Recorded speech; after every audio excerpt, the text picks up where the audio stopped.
রাজবাড়ির দৌলতদিয়ায় ফেরিতে উঠতে গিয়ে পদ্মায় বাস উদ্ধার অভিযান চলছে।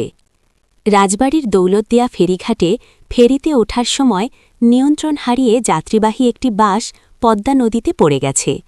বুধবার ২৫ মার্চ বিকাল ৫:১৫টার দিকে এই দুর্ঘটনা ঘটে।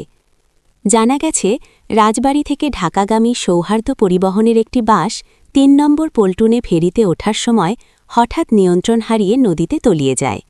বাসটি যাত্রীতে পরিপূর্ণ ছিল বলে জানা গেছে। ঘটনার পরপরই উদ্ধারকারী জাহাজ হামজা ঘটনাস্থলে পৌঁছে উদ্ধার কাজ শুরু করে।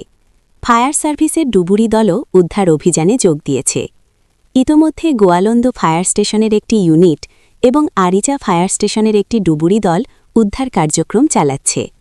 ফায়ার সার্ভিস সদর দপ্তরের মিডিয়া শাখার ভারপ্রাপ্ত কর্মকর্তা শাহজাহান শিকদার জানান, বাসটি নদীর প্রায় ৩০ ফুট গভীরে তলিয়ে গেছে।